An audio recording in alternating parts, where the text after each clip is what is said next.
Today, you're in for a treat because I'm taking you inside the decadently re-envisioned kitchen here at Truffles. When you came on board, how did you put your stamp on the menu? What did you keep and what did you change? Basically, we like to say clean, and really started over steak, seafood, great appetizers, and that's really what we're focusing on right now. So this is our dry age room. This is where we process and age all of our meat. Everything is prime grade and can sit in here up to 30 days. So we don't pull anything before 21 days. Anything before that, I think you're really not getting the proper flavor. So are all of your steaks aged? Like Everything is all aged. the beef that you Everything is aged. offering? And so this is one of your dry aged steaks and it's massive. Yeah, this is one of the final products here. This is a 30-day dry aged porterhouse that we have on the menu right now. So how do you cut this? Well, what we would do is first bring this out to the table and present it to you at the table. Then we would bring it back into the kitchen. We would then go ahead and carve this side off, which is the New York strip, right off the bone. We would take it off the bone, slice it nice and thin on the bias. Also the same thing with the fillet. Go ahead and carve that off the bone, slice it up.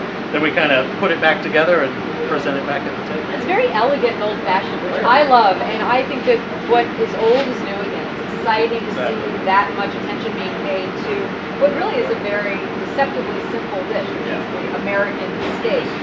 Basically take a good amount of this spice. Now obviously we have a lot here, so we heavily season. So what we do is we cook this bad boy off in our 1600 degree broiler.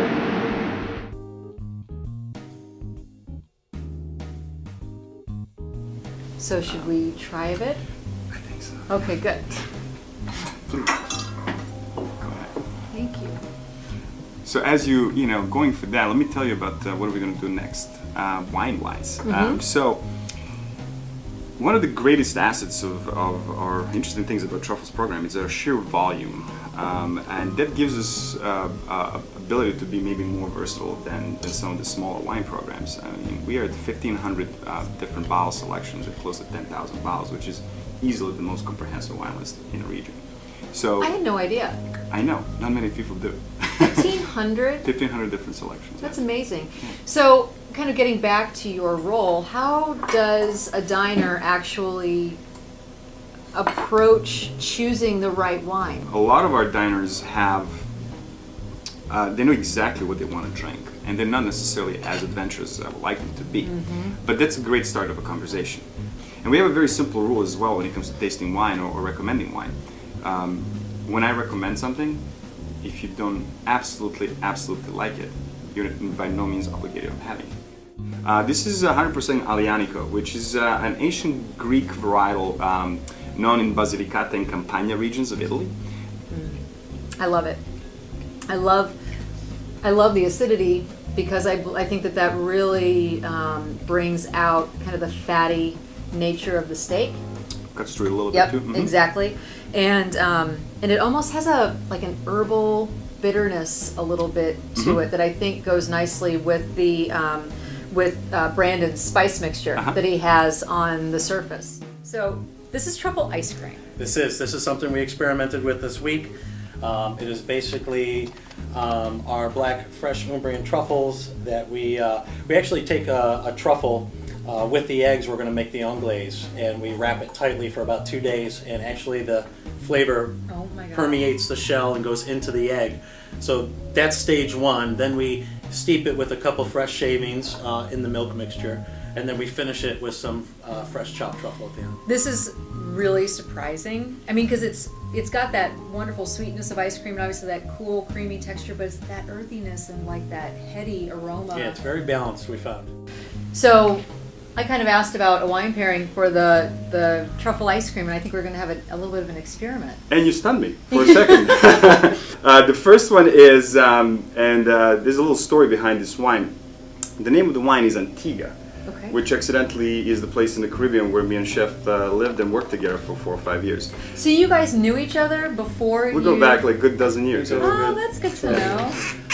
So what's interesting about this, it's made by Marival, and it is Muscat de Frontignan. The kick in this wine is that it spent some time in bourbon barrels.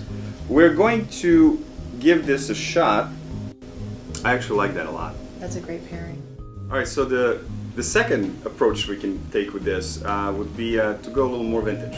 So this is a 1989 Malvasia Madeira, which is one of my favorite, favorite wines of all, period. What we're expecting here is a lot more of savory caramel component.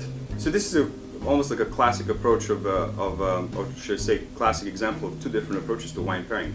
One is going along with, the other one is balancing it out. And I think we'll all agree I prefer the balancing out act.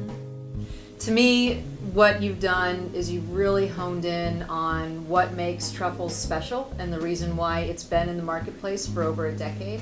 And you've brought it full circle and really just kind of elevated the entire experience. As you experience a few surprises while we're talking, we see that the more and more folks come to Truffles and rediscover it. We're very, very excited about our future.